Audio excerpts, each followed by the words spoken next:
الفاتحة والقبول تمام بالرسول إلى حضرة سيدنا الرسول محمد صلى الله عليه وآله وصحبه وسلم ثم إلى حضرة جميع إخوانه من الأنبياء والمرسلين والأولياء كذا الصالحين من مشارق الأرض ومغاربها ثم إلى حضرة جميع الأقطاب والأوتاد من جود إلى حضرة المحبوب بن عمر إنسان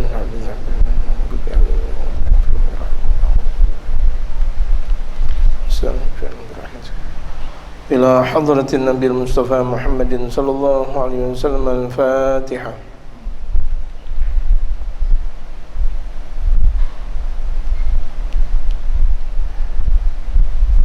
بسم الله الرحمن الرحيم. الحمد لله رب العالمين والصلاة والسلام على أشرف الأنبياء والمرسلين وعلى آله وصحبه أجمعين. أما بعد، وقد قال المؤلف رحمه الله تعالى وأدام النفع به وبعلومه في الدارين آمين. قال: التقليد في حياة الأطفال. Pembahasan kita berbicara tentang masih di dalam kitab Salahul Usrah wa Daurul Abawaini fit Tarbiyah. Di jilid yang kedua ini membahas tentang at-taqlidu fi hayatil atfal, mengikuti dalam perkembangan kehidupan anak. Jadi at-taqlid itu proses mengikuti itu di antara pembahasan yang sangat penting, karena anak apa yang dia dengar, apa yang dia lihat itu masuk di dalam hati. Makanya kemarin ketika kita membahas tentang inna sam'a wal basara wal fuada kullu ulaika kana anhu mas'ula, sesungguhnya pendengaran, inna sam'a wal basara penglihatan, wal fuada dan hati, kullu ulaika kana anhu mas'ula, semuanya itu akan ada pertanggungjawabannya. Jadi pendengaran, apa yang didengar oleh sang anak itu mudah untuk dia gerakan untuk diamalkan. Ya, itulah anak. Kemudian apa yang dilihat pula, wal basar, apa yang dilihat mudah untuk dia gerakan untuk diamalkan berikutnya, bahkan cepat sekali. Ketika itu terproses hatinya, apa yang dia dengar, hatinya apa yang dia lihat. Jadi akhirnya mempunyai satu kekuatan besar dari satu pendengaran dan dari satu penglihatan sang anak akan terukir di dalam hatinya. Kalau itu adalah kebaikan, alhamdulillah. Tapi kalau itu adalah keburukan, na'udzubillah. Cuma yang kita lihat berapa banyak oknum anak-anak dari kecilnya sudah mendengarkan pendengaran yang tidak bagus. Dari kecilnya sudah melihat penglihatan atau pemandangan yang tidak bagus pula. Sesuatu yang mukhalafah an syara', yang berlawanan lewat syariat baginda Nabi besar Muhammad sallallahu alaihi wasallam.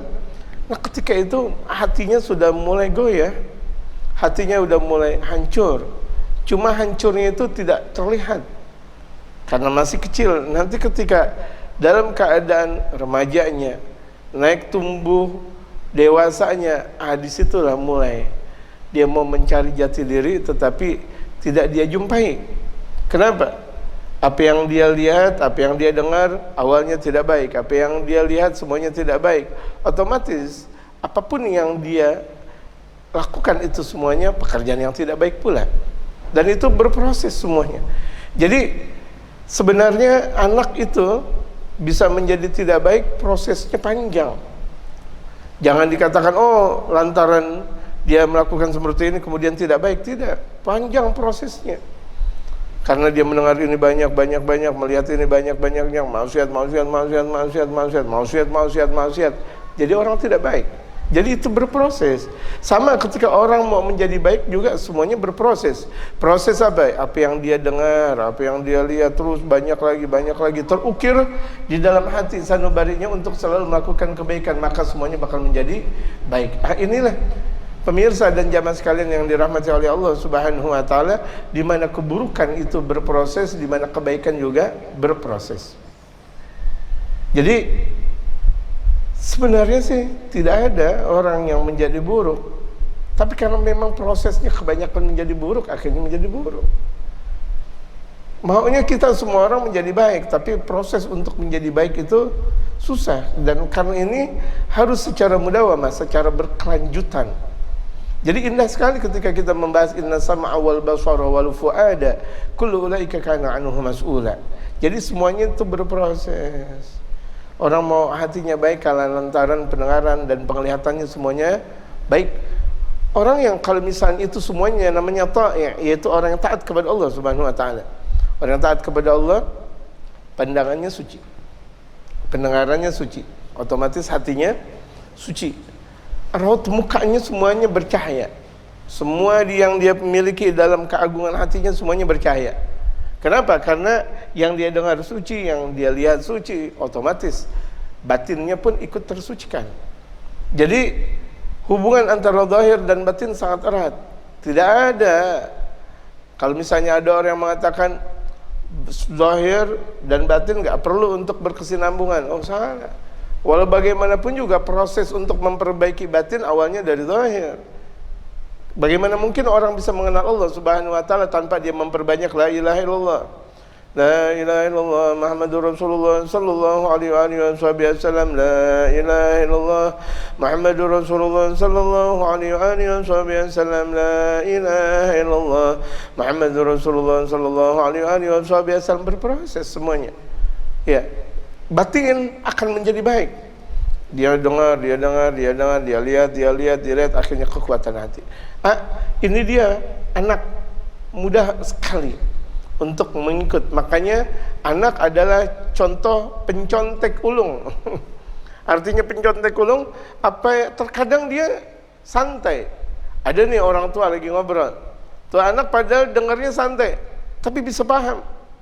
Kenapa? Karena memang hatinya masih suci, jamaah sekalian. Hatinya masih suci, tidak ada maksiat, tidak ada kemunafikan, tidak ada kekufuran. Apa yang didengar langsung dia paham.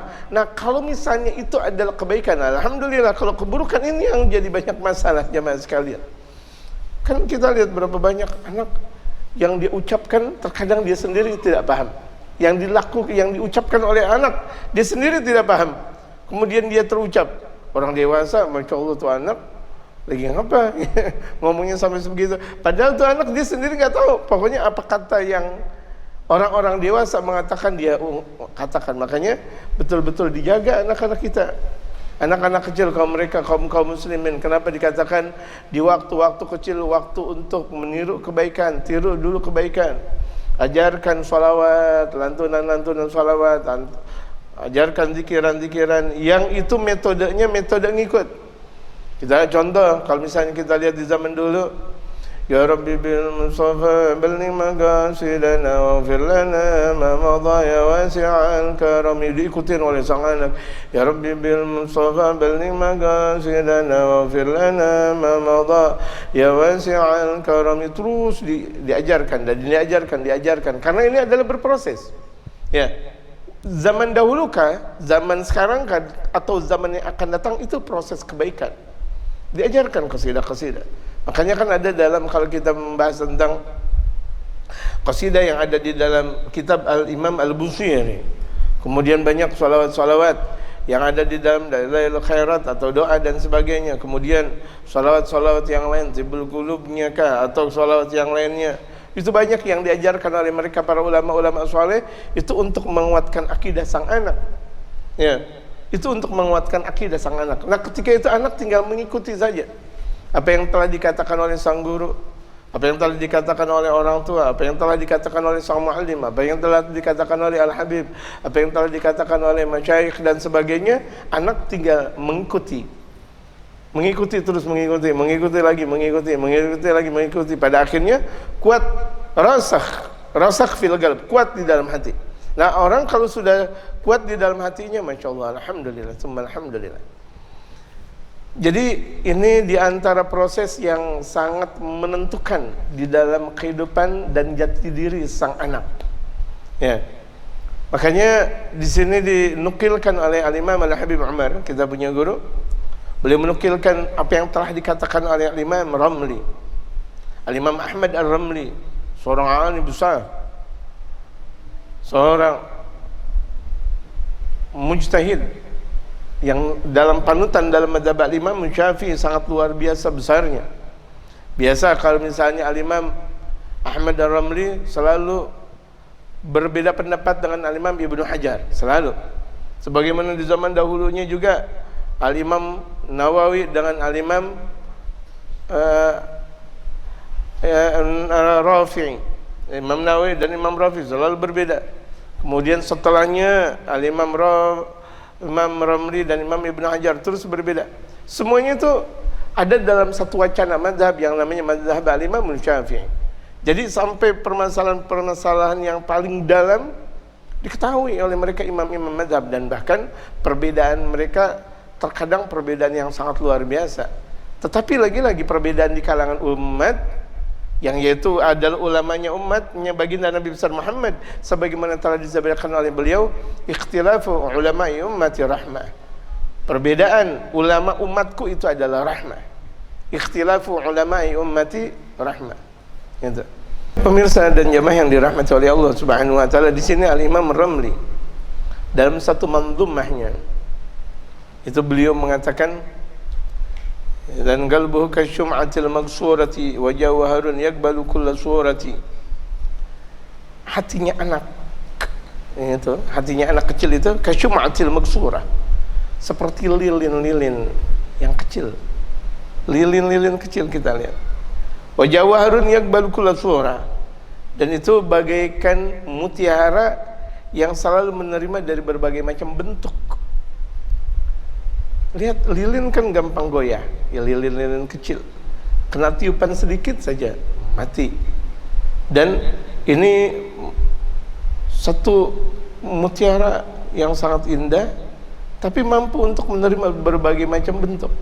Mutiara, tapi karena memang masih belum kuat menerima apa saja, maka dari itu nih anak-anak betul-betul terjaga. Kasihan, makanya kalau kita lihat berapa banyak anak yang pada akhirnya namanya broken heart atau broken home, punya masalah hati, punya masalah keluarga, itu tidak lain dan tidak bukan lantaran apa? Dari kedua orang tuanya. Di antaranya mungkin ke orang tuanya cerai, naudzubillah, atau mungkin salah satu di antara keduanya ada satu persimpangan dalam syariat, atau mungkin di antara keduanya ini dan itu. Banyak permasalahan yang pada akhirnya terkikis hati sanubari sang anak tersebut. Dilema dia melakukan sesuatu, dia bingung, ke kanan dia bingung, ke kiri dia bingung, maju mundurnya serba bingung. Akhirnya broken heart dan sebagainya. Ya Allah, kasihan ketika anak sudah merasakan guncangan jiwa karena dia tidak menjumpai seorang tokoh yang seharusnya orang tuanya adalah tokoh paling utama. Makanya di antara keberhasilan orang tua ketika dia dijadikan tokoh utama oleh anaknya. Misal anak mengikuti gaya orang tuanya, berarti berhasil. Tapi keberhasilan yang mana dulu? Kalau misalnya dia dalam melakukan kebaikan, alhamdulillah berhasil. Kalau itu orang tuanya tokoh dalam melakukan keburukan, naudzubillah. Terkadang bagaimana mungkin anak bakal dia pakai sarung? Bagaimana mungkin anak pakai peci kalau orang tuanya kemana-mana telanjang? Bapaknya pakai celana pendek, enggak berpeci. Ibunya naudzubillah min dzalik kesana dan kesini tanpa jilbab, tanpa busana muslimah. Bagaimana putra dan putrinya bakal mengikuti keadaan yang ada di dalam kondisi orang tuanya? Bagaimana mungkin? Ini satu dilema yang besar. Sementara ketika dikaji oleh sang anak dalam syariat, masya Allah, sunnah Rasulullah menggunakan peci, misal untuk kaum laki-laki. Kemudian kewajiban buat seorang perempuan untuk menutup aurat, diantaranya dengan berjilbab, wajib. Nah, ketika putra dan putri, apa yang mereka lihat di dalam Al-Quranul Karim, apa yang mereka lihat di dalam hadis baginda Rasulullah, apa yang mereka pelajari dari pelajaran dari mereka para ulama-ulama saleh, kemudian bertolak belakang ketika melihat keadaan bapak dan ibunya. Dilema jemaah sekalian. Ini dilema besar. Ada satu pemberontakan besar dalam diri sang anak. Inilah yang pada akhirnya gelombang. Gitu. Nah kalau sudah gelombang, dikhawatirkan tenggelam dia. Kalau sudah tenggelam, larut dia di dalam satu ketenggelaman, susah untuk naik lagi. Trauma yang berkepanjangan. Berapa banyak orang mempunyai sifat apatis lantaran memang dari kecilnya sudah terbiasa seperti itu. Berapa banyak ketika seseorang dia masuk dalam usia remaja atau bahkan dewasa, dia mempunyai sifat ketakutan. Takut kalau mau memasuki di malam hari, takut kalau misalnya berjumpa dengan ini dan itu, takut. Bahkan terkadang kalau mendengar suara kereta api, takut. Di situ ada satu sebab dan akibat di masa kecilnya, jamaah sekalian. Apa yang dilakukan ketika di masa kecilnya? Apa yang dialami di masa kecilnya? Nah, ini adalah faktor kejiwaan. Makanya jiwa sang anak perlu untuk dihidupkan, dan dihidupkannya sedini mungkin. Jangan ditunda penghidupan jiwa sang anak sedini mungkin. Badannya dihidupkan, jiwanya dihidupkan. Bangunlah badannya, bangunlah jiwanya. Terus ini benar sebagaimana telah dikatakan oleh pahlawan-pahlawan kita. Benar, karena walau bagaimanapun juga untuk menghidupkan jiwa, raga pula harus dihidupkan. Bagaimana mungkin jiwa kita hidup tanpa raga? Bagaimana mungkin kita sholat tetapi tidak mempunyai jasad atau fisik yang kuat? Susah, jamaah sekalian. Nah, ini semuanya perlu dihidupkan keduanya. Itulah yang disebut dengan zahir dan batin. Sya'nuhu taglid. Jadi perangai anak itu at-taglid, mudah mengikuti. Mudah mengikuti. Makanya kita jadilah sebagaimana yang telah difirmankan oleh Allah Subhanahu wa taala, laqad kana lakum fi rasulillahi uswatun hasanah. Laqad kana lakum, sungguh ada buat kalian. Laqad kana lakum, sungguh sudah ada buat kalian. Laqad kana lakum fi rasulillah, yang ada di dalam jiwa, yang ada di dalam keagungan Rasulullah, uswatun hasanah. Itu adalah contoh yang sangat baik. Buat siapa? Buat kita sekalian. Kalau kita mau menjadi anak, ikutin baginda Rasulullah. Ketika kita mau menjadi orang tua, ikuti baginda Rasulullah. Ketika kita mau bersosialisasi, ikuti baginda Rasulullah. Kalau kita mempunyai sebagai seorang pemimpin, ikuti baginda Rasulullah. Kalau kita mau dipimpin, ikuti baginda Rasulullah. Ketika kita mau bersosial, berpolitik dengan politik yang benar, sosial yang benar, ekonomi yang benar, budaya yang benar, semuanya ada di dalam kepribadian baginda Nabi besar Muhammad sallallahu alaihi wasallam. Illa wa huwa yatalagga an zainul wujud. Segala bentuk kebaikan itu semuanya kembali dan berasal kepada zainul wujud, yaitu baginda Nabi besar Muhammad sallallahu alaihi wasallam. Ikuti. Kalau kita tidak pandai mengikuti Rasulullah, bagaimana mungkin anak-anak kita bakal mengikuti Rasulullah? Kita lah, perkembangan yang ada di dalam keagungan Rasulullah ada di dalam diri kita. Biarkan baginda Rasulullah terus berada terus di dalam kehidupan kita. Hadis yang diriwayatkan oleh Imam At-Tirmidzi, ahibbullah lima yaghzukum bihi min ni'amih. Cintailah kalian kepada Allah Subhanahu wa taala, karena Allah Subhanahu wa taala lah yang telah memberikan nikmat kepada kalian dengan nikmat-nikmatnya. Wa ahibbuni, yang Rasulullah bersabda, cintai aku. Bihubbillah, karena rasa cinta kepada Allah. Jadi ini kita, bagaimana kita bisa mencintai baginda Rasulullah? Ajarkan anak-anak kita cinta kepada baginda Rasulullah. Ajarkan anak-anak kita pakaian Rasulullah. Dari sedini mungkin putra putri kita bergamis. Kalau misalnya putrinya bernikab, lakinya putranya lagi pakai jilbab, pakai sorban, kemudian pakai peci, masya Allah, pakai jubah. Yang laki-lakinya, alangkah indah. Itulah pakaian-pakaian baginda Rasul Muhammad sallallahu alaihi wasallam. Yang perempuan kita ajarkan nikab, kita ajarkan jilbab dan sebagainya. Tingkah laku harus dibedakan, mana laki, mana perempuan. Dan ini semuanya kita mau memproses agar mereka cinta kepada Rasulullah sedini mungkin. Nah, inilah makanan Rasulullah. Nah, inilah minuman Rasulullah. Nah, ini yang digemari oleh Rasulullah. Itu artinya sama saja kita mengukir rasa cinta kepada anak kita untuk cinta kepada baginda Rasulullah. Yang Rasulullah mengutamakan ungkapan seperti itu. Wa ahibbuni, cintai aku. Bihubbillah, dengan rasa cinta kepada Allah. Wa ahibbu ahla baiti, cintai keluargaku. Bihubbi, karena cintanya kepada aku.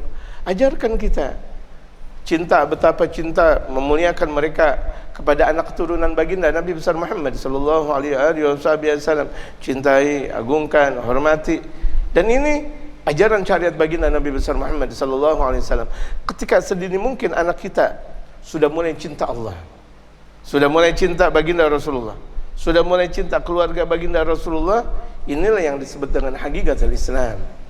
Ini yang disebut dengan hakikatul Islam. Jadi Islam tidak jauh dari Allah, Rasulullah, keluarga Rasulullah, para sahabat, mereka para aulia, mereka para ulama-ulama saleh. Ini Islam. Apa yang telah dilakukan oleh mereka, inilah khulasatul Islam, inti dari keagungan syariat baginda Nabi besar Muhammad sallallahu alaihi wasallam, yaitu Islam.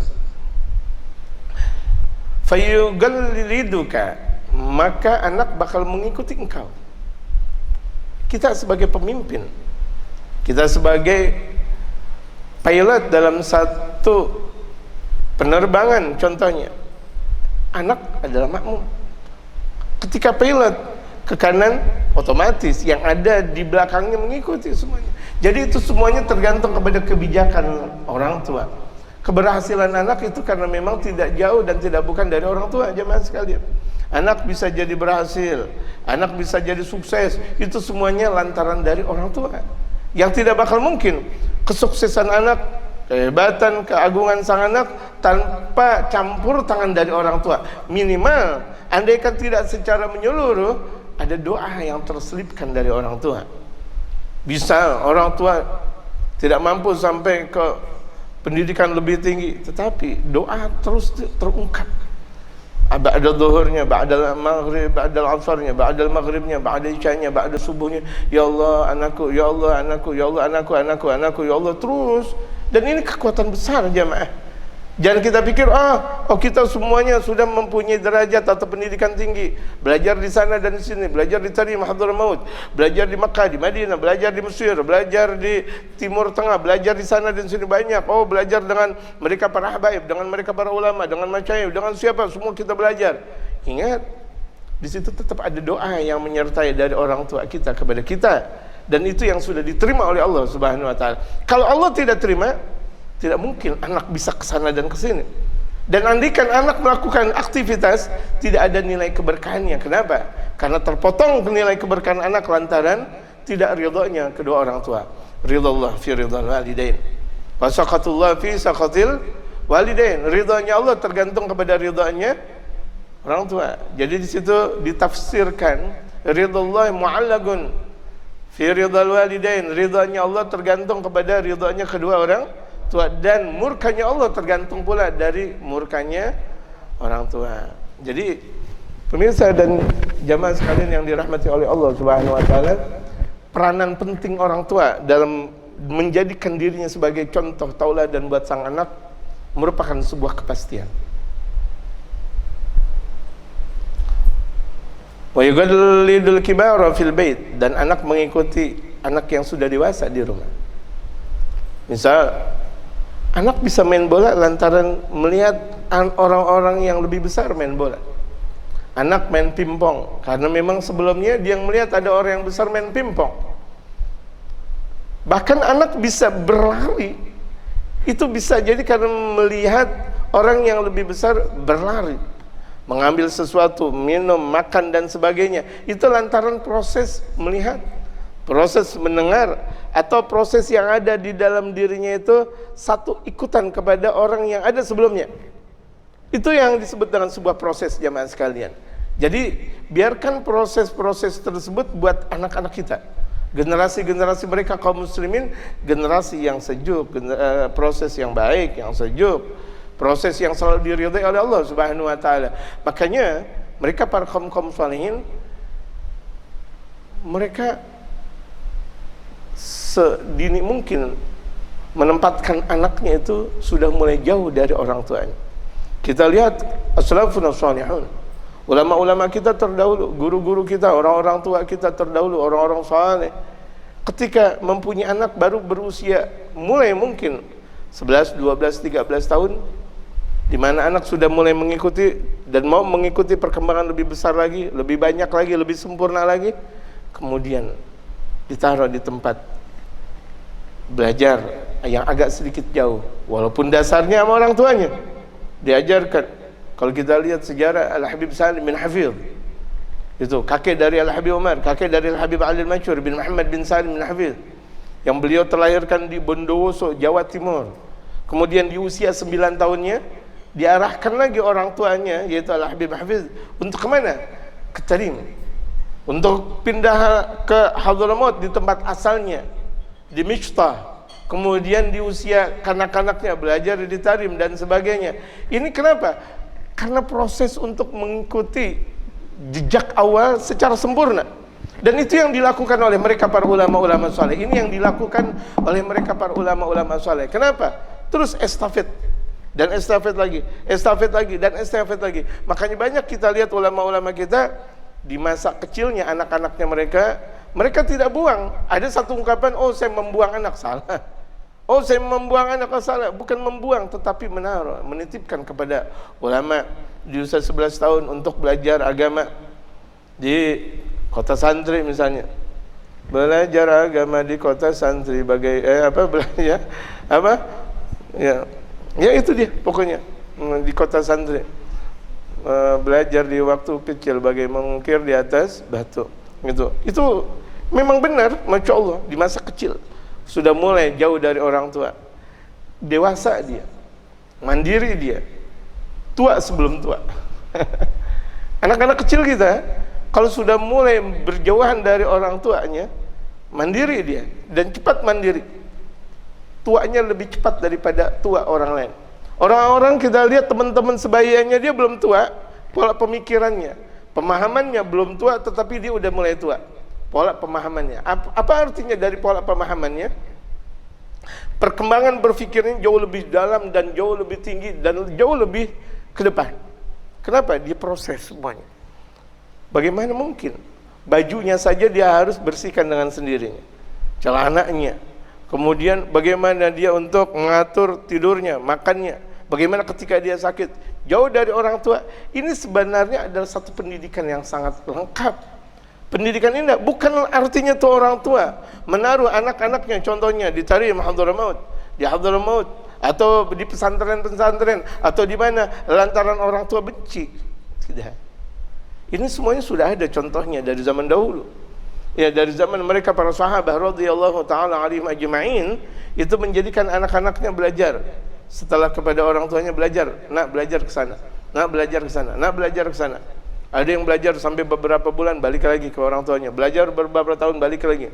Kalau sekarang ibaratnya kan sekarang udah ada satu metode yang lengkap dan terampil, yang memang betul-betul tersusun dengan baiknya. Ada pola pesantren, ada pola madrasah dan sebagainya. Itu indah sekali.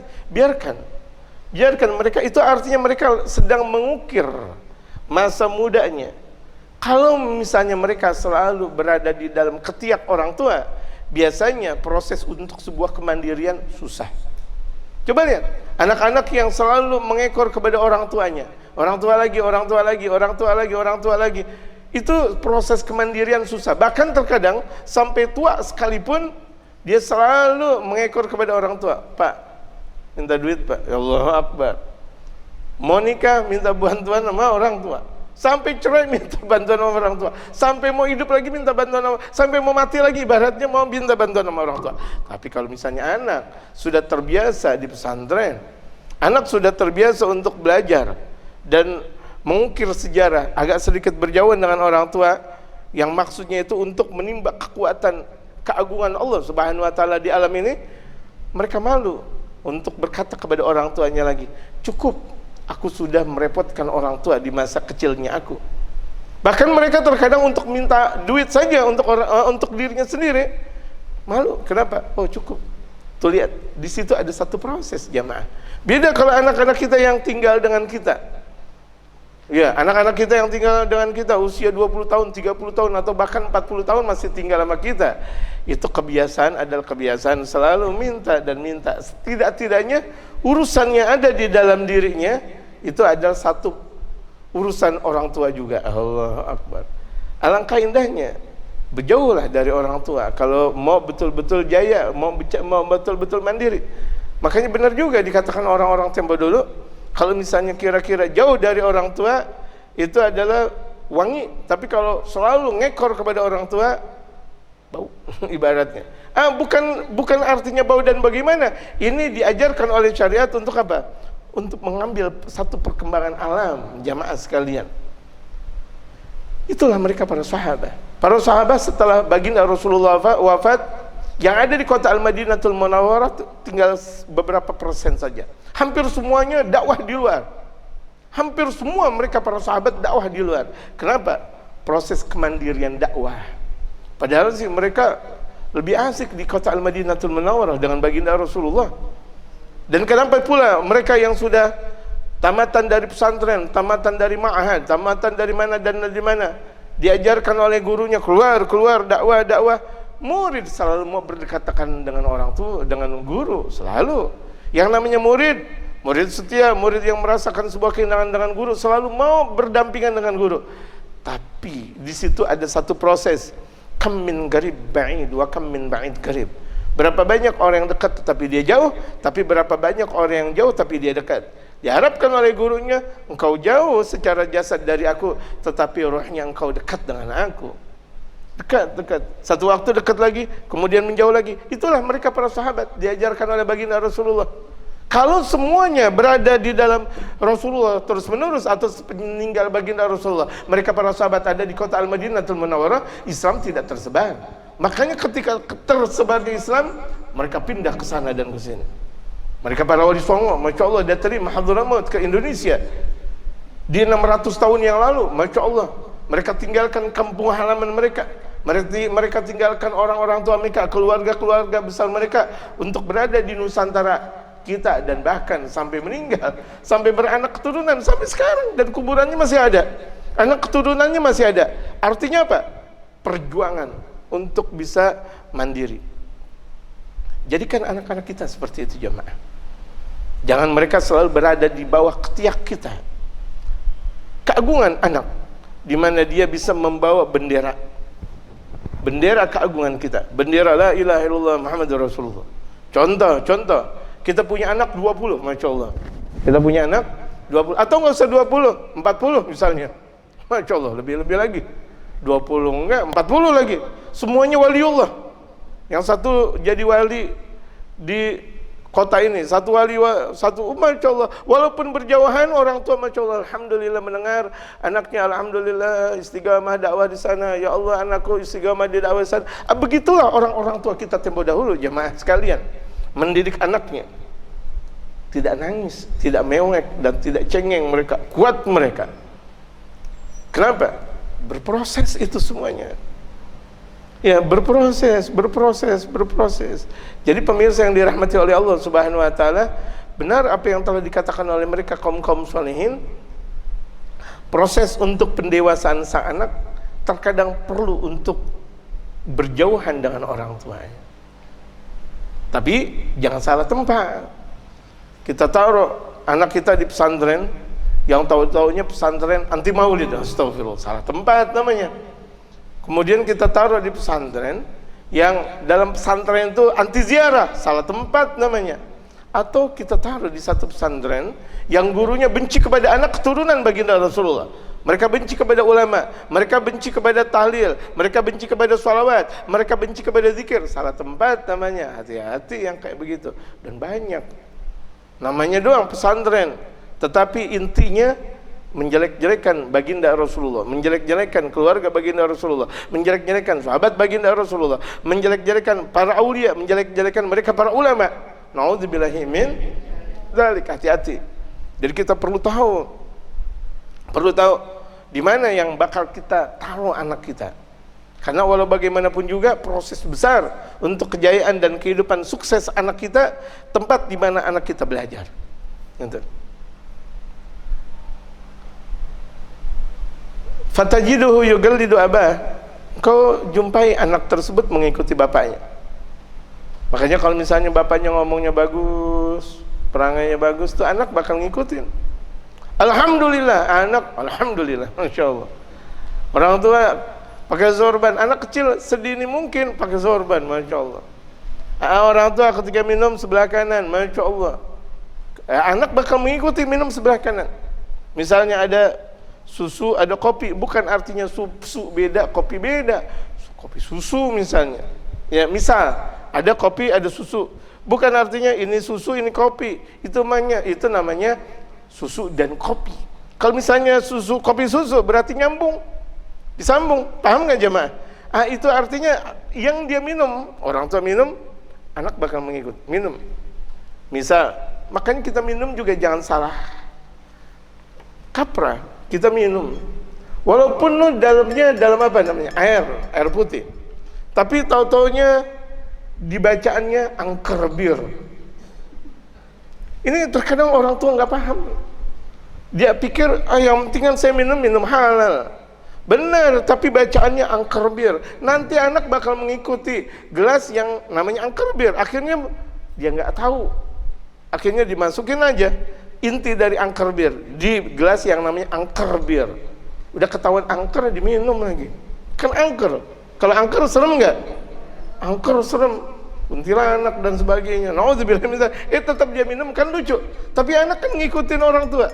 Tuh lihat, ikutin. Orang tua minum sebelah kiri, anak begitu juga.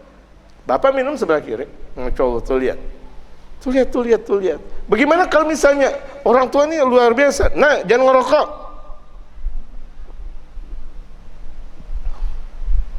Emang bapak nggak ngerokok? Bapak sendiri ngerokok kan nggak enak kita. Ketika dijawab oleh ucapan anak, emang bapak nggak ngerokok? Kan bapak ngerokok. Kalau perlu berbungkus-bungkus tuh pak. Jangan bohong pak. Astagfirullah. Malu nggak? Malu. Jadilah kita contoh yang sempurna buat anak. Contoh. Sampai kita kalau misalnya mau buang gas amoniak saja, jangan sampai di depan anak. Nanti anak bakal ngikutin tuh. Padahal nggak sengaja orang tuanya mengeluarkan gas amoniak. Tahu-tahu, masya Allah. Anak satu waktu, kalau bapak aja ngeluarin gas amoniak di depan saya nanti bakal mengeluarkan gas amoniak di depan bapak. Blut, langsung. Kamu kentut ya nak? Bapak kemarin. Nah lu, masya Allah. Tuh lihat, bapak kemarin. Anak cerdas jamaah sekalian. Cerdas, pintar pemahamannya. Kenapa? Masih suci, tidak ada dosa. Orang yang tidak ada dosa cepat pemahamannya. Makanya suruh ngaji yang benar. Kenapa nggak punya dosa? Masih kecil suruh banyak ngaji, bukan main HP. Ya, bukan main HP. Makanya waktunya memang anak-anak bisa berjauhan dengan HP, berjauhan dengan apa namanya game-gamean, apa namanya game atau apa namanya? Saya nggak ngerti. Mainan itu gitu, masya Allah. Gingbot tempo dulu, sekarang namanya game atau namanya saya nggak ngerti. Walihada hatta al'abul atfali, demikian sampai mainan anak-anak itu ngikutin orang dewasa. Idza nadarta ilaiha, ketika engkau melihat mainan anak-anak, fatajidu katsiran minha ibaratan an taglidin lil kibar. Engkau jumpai banyak dari mainan anak-anak tersebut itu adalah satu ungkapan mengikuti mainan orang-orang besar. Orang-orang besar main senjata, blung senjata tuh, tembak-tembakan. Akhirnya tuh anak suka dengan tembak-tembakan. Kenapa? Sering nonton TV yang tembak-tembakan melulu. Lagi adegan tembak-tembakan. Tuh lihat, hati-hati sekali jamaah sekalian. Terkadang anak sendiri nggak tahu. Ketika orang dewasa mempergunakan golok, tahu-taunya anak bilang kepada orang tuanya, Pak, golok mana? Mau ngapain? Nanti saya mau praktekkan. Praktek apa nak? Tuh lihat. Hati-hati sekali ini anak-anak nonton TV. Apalagi sekarang, kalau zaman dulu TV masih bisa dilihat oleh satu kampung. Sekarang satu orang bisa ngelihat, dan itu pun rahasia. Bahkan tengah malam bisa. Dengan apa? Dengan HP. Hati-hati nih. Dahsyatnya luar biasa HP daripada televisi dari zaman-zaman dahulu. Kalau televisi itu mempunyai dampak buruk, bagaimana kalau itu adalah HP? Ini hati-hati zaman sekarang nih anak-anak kita nih. Fahunaka al'abun ya'maluna min khilaliha baitan. Di sana ada permainan yang mereka lakukan di dalam rumah. yang mereka lakukan di dalam rumah ketika mereka melihat di televisi. Makanya tuh lihat, hati-hati dengan film-film orang-orang kafir, film-film barat tuh hati-hati, betul hati-hati, jaga betul, jangan sampai bahkan mereka nonton sendiri. Atau kita lihat main HP, ini betul-betul terkadang anak asik, dia berada di selonjoran sana, di pojokan tempat, dia asik, dia ngelihat, hati-hati itu jemaah sekalian. Andai kan dia anteng atau dia asik dengan game aja sudah khawatir, bagaimana kalau itu di situ ada mulai YouTube-nya, terbebaskan dia untuk bisa melihat ini dan itu. Hati-hati jemaah sekalian. Prosesnya ini dampaknya sangat-sangat dahsyat. Hancur berantakan anak. Generasi umat nanti ke depan bisa lebih jaya, bisa lebih hancur, tergantung kita untuk mendidik anak-anak tersebut. فَهُنَاكَ أَلْعَابٌ يَعْمَلُونَ مِنْ خِلَالِهَا بَيْتًا وَأَلْعَابٌ تُحَاكِي السَّيَّارَاتِ. Ada permainan yang menggambarkan tentang sayyarat, yaitu mobil. Oh, mereka mulai suka mobil truk, yang karena dia lihat di jalanan truk melulu. Udah gitu terkadang di belakang truk ada gambar-gambar porno mulu. Tuh lihat. Karena ada terkadang di belakang gambar truknya sih, ya Allah, truknya nggak dilihat, giliran di belakangnya. Udah bacaan, mama muda. Akhirnya anak, mama muda. Udah gitu dinyanyiin lagi sama sang anak. Allahu Akbar. Ini karena dia sendiri nggak tahu. Kalau misalnya dia tahu tuh, disentil sama mamahnya yang benar. Gimana sih nak kamu, mama muda. Artinya emang apa nak? Nggak tahu tuh anak. Asal dia ngobrol aja, betul nggak? Asal dia ngomong semuanya, hati-hati itu. Allahu Akbar, di belakang truk, Masya Allah. Atau anak-anak kita suka dengan ini motor-motoran, karena yang dilihat adalah motor-motoran. Mana Al-Qur'annya? Boleh mau motor-motoran, mau speaker-speakeran juga boleh. Mau ibaratnya pesawat terbang, enggak ada masalah. Tidak ada masalah. Yang jadi masalah kalau misalnya itu yang lebih didominasi pola pemahamannya daripada Al-Quran dan hadis, daripada syariat baginda Rasul Muhammad SAW. Boleh. Mereka suka main-mainan, tumbuk-tumbukan dan sebagainya, boleh. Tapi yang paling utamanya bagaimana mainan tersebut menuansa agama. Kan kita lihat dari Sunan Kalijaganya, betapa beliau mengajarkan satu lirik lagu yang sangat indah, lir-ilir. Ya, enak sekali itu jemaah. Di pongkol awalnya itu lir-ilir, itu enak kan? Diteruskan lebih enak lagi. Tapi jemaah teruskan sendiri. Asik tuh lir-ilir, Masya Allah. Itu permainan buat anak-anak diajarkan. Maksudnya apa? Biar permainan tersebut jangan sampai keluar. Ini kan ulama-ulama sayang kepada anak-anak jemaah sekalian. Jangan diajarkan tuh anak-anak nyanyian-nyanyian yang tidak pantas. Sekarang lihat anak-anak nyanyian yang tidak pantas. Nyanyian apa tuh yang mereka nyanyian? Astagfirullahaladzim. Yang terkadang kita orang dewasa mendengarnya, astagfirullah, anak kecil sudah bisa kayak begini dan kayak gini. Anak kecil dengan joget-jogetnya, kemudian terkadang orang tua tepuk tangan, bergembira ria. Harusnya musibah itu. Harusnya nangis orang tua melihat model anak-anak. Ketika anak-anak, ya Allah, harusnya nangis. Ya Allah kok begini jadinya. Ya Allah, itu kalau berketerusan repot jemaah. Kalau cuma sekedar hal biasa saja, oke lah, nggak ada masalah. Tapi ini yang dikhawatirkan kalau menjadi keterusannya ini. Ini karena proses dia ngelihat. Kan nggak mungkin sekali dan dua kali. Banyak yang dia lihat, banyak yang dilihat, banyak yang dia dengar. Wal musabagat, lomba. Makanya lomba yang benar. Kalau dikasih lomba makan. Tidak ada lomba makan, tidak ada dalam syariat. Lomba berkuda. Lomba memanah. Pada akhirnya nanti anak makan melulu. Bagus sekali tuh kalau misalnya Agustusan jangan pakai lomba makan. Ya ini lomba makan berarti mengarahkan biar anak-anak pada makan melulu, betul gak? Kelihatannya mainan. Tetapi di situ ada satu proses, ya Allah, kok mainannya tidak bermanfaat. Coba lihat, bandingkan dengan mainan yang sudah diajarkan oleh Sunan Kalijaga. Contoh, walaupun dia dalam keadaan membundar, terus anak-anak terus sambil mungkin bergerak sana dan kesini dengan membaca lantunan lir ilir lir ilir. Itu kan ada filosofi tersendiri dalam jiwa sang anak. Dibanding anak-anak makan kerupuk, dibanding anak-anak berlomba-lomba makan Kentucky, 50 Kentucky, Allahu Akbar. Makan ini dan itu, astagfirullah. Ada namanya hot dog. Udah ketahuan hot dog dimakan. Ini bukan hot dog yang beneran. Ini bukan dog beneran. Ya kalau misalnya bukan hot dog beneran, jangan namanya hot dog dong. Betul gak? Astagfirullahaladzim. Jangan biarkan seperti itu. Makan, mau terus. Jangan. Kalau mau ibaratnya berlomba-lomba yang bagus. Masih banyak lomba adzan. Masih banyak lomba hafal Quran. Masih banyak lomba qasidah, masih banyak lomba untuk kebaikan, masih banyak.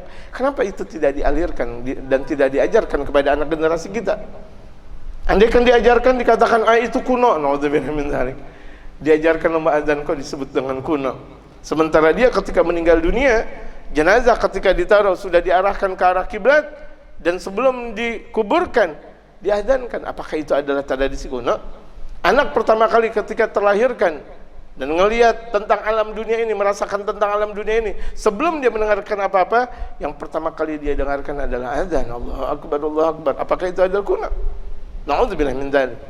Seteganya kaum muslimin mengatakan tradisi Islam itu adalah kuno, artinya dia benci kepada Islam. Kalau begitu jadi muslim benci kepada Islam, aneh.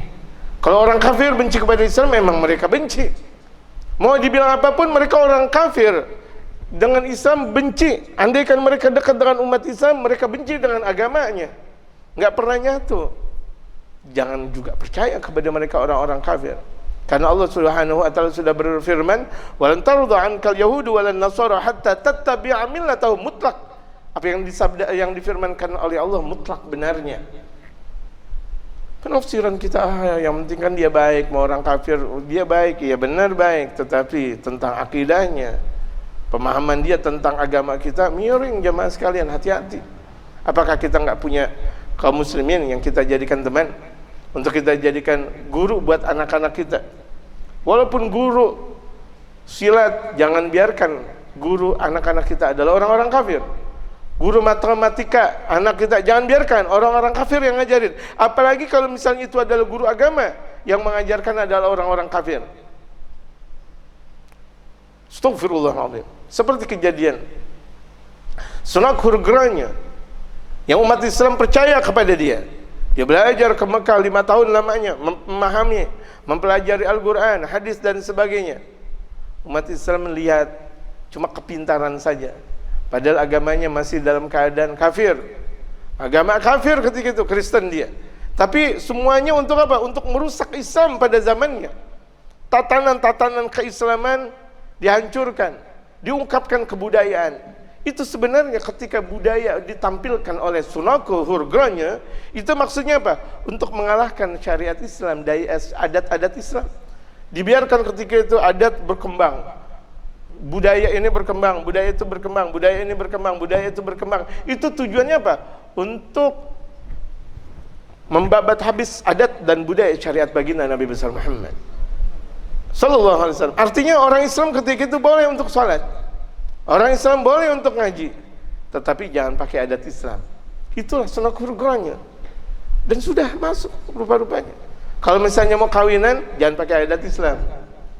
Akadnya memang pakai Islam, tapi ketika tuh nikahannya, wah insya Allah pakai adat yang Betawi pakai Betawinya, Jawa pakai Jawanya.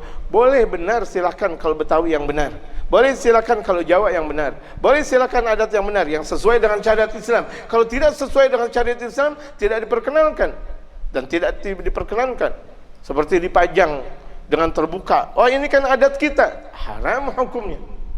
Paham gak jemaah? Dengan terbuka-buka, na'udzubillah min dzalik.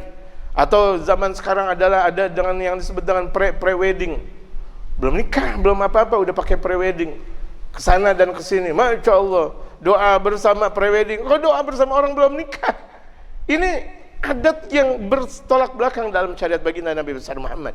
Itu mereka tuh, walaupun Belanda sudah lama tinggal dan tunggang langgang dari Indonesia, Orang-orang kafir udah banyak jauh dari negara republik kita ini, tetapi pemahamannya masih kuat.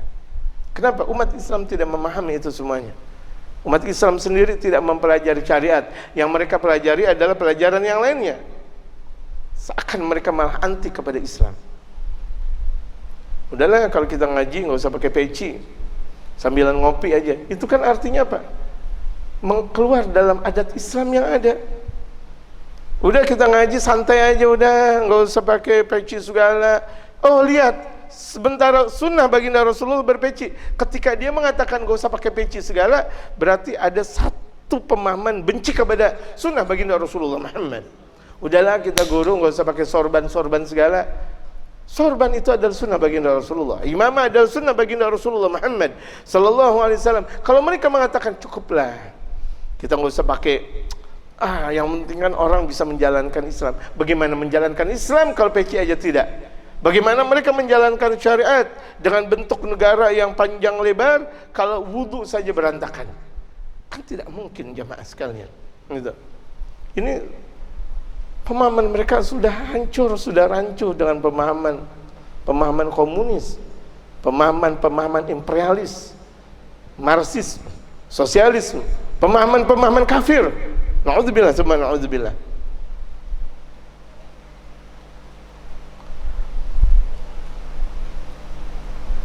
Wazawajat, dan dalam nikahan-nikahan tuh lihat kalau dalam nikahan orang Masya Allah dibiarkan makan sambil berdiri, minum sambil berdiri.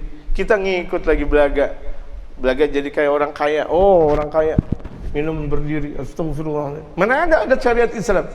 Sebentar diajarkan minum duduk, makan duduk, ini berdiri. Hebat. Oh masuk ke gedung tapi nggak ada bangku, ngapain? Kita disuruh makan nggak ada bangku, udah gitu kita belaga kayak orang kaya lagi, belaga. Ini kan kebanyakan kita ini punya pemahaman yang keliru.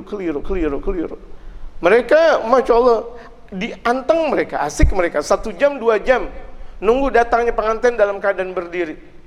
Tapi ketika berbicara tentang maulid, berdiri sebentar kemudian mereka mengatakan bid'ah, capek. Ya Nabi salam alaika ya Rasul salam alaika. Mereka katakan capek. Setidak-tidaknya capek. Mereka nunggu perkawinan, menunggu pengantin datang diri, nggak pakai duduk, nggak gimana. Ini astagfirullahaladzim. Mana Allah dan mana Rasulnya? Harusnya kita seorang muslim Islam dulu yang harus kita tampilkan, yang lain belakangan.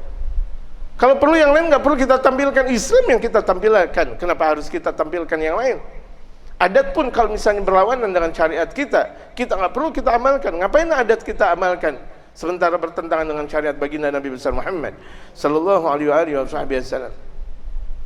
Yang dilakukan oleh mereka para wali songo beradat itu adat yang benar.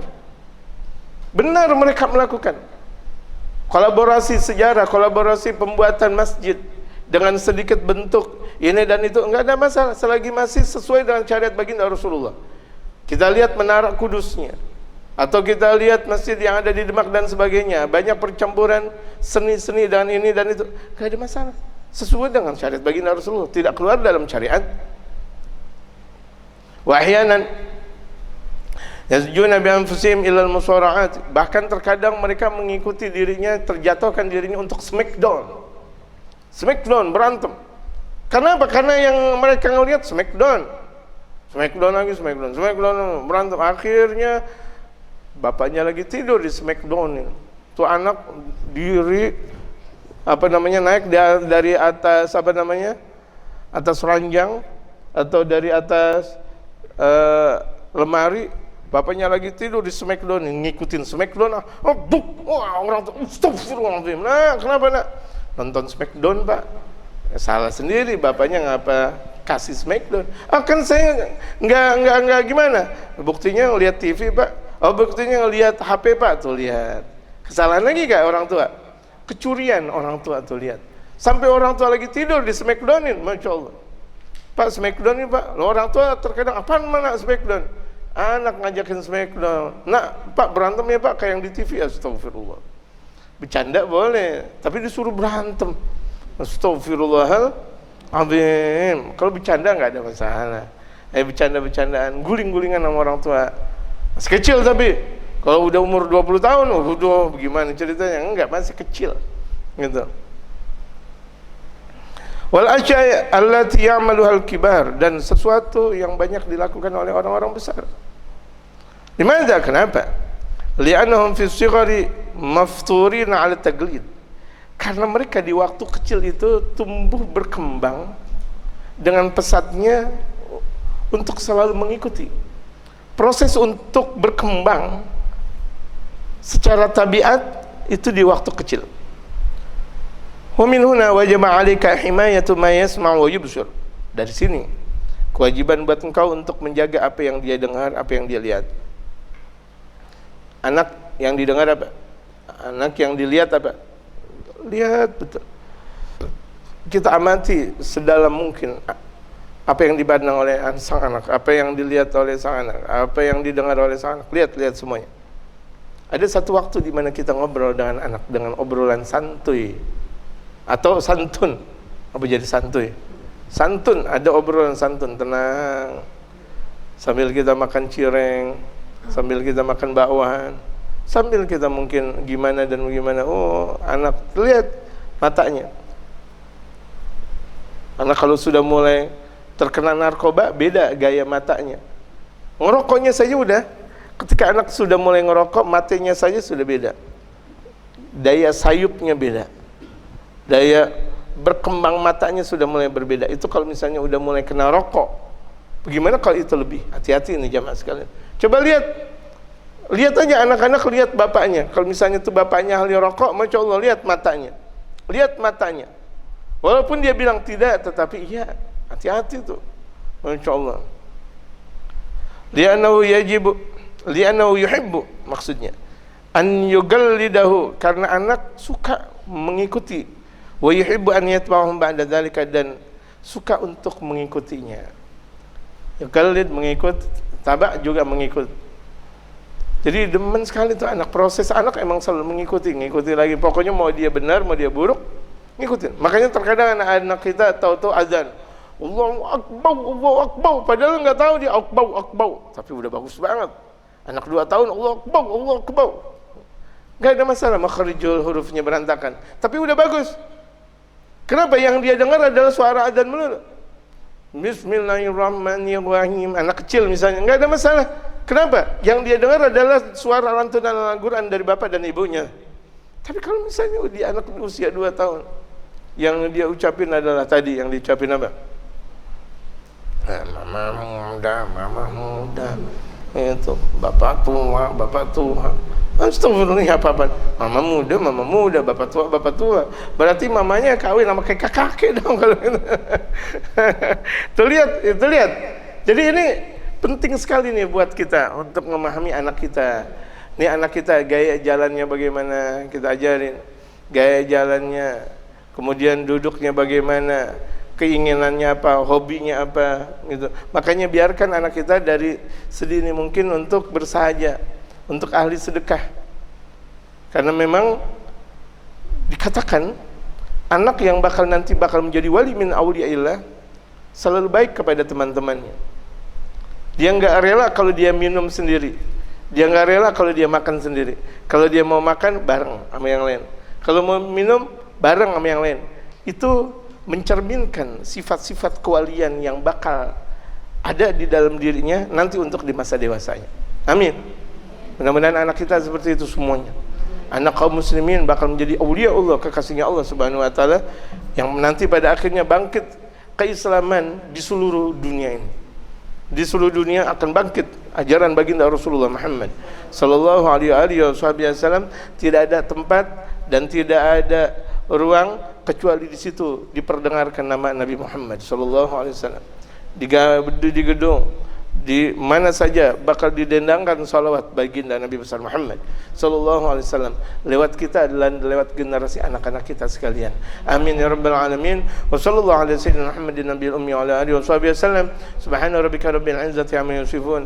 Wassalamun ala mursalin bil alamin. Wassalamu alaikum warahmatullahi wabarakatuh.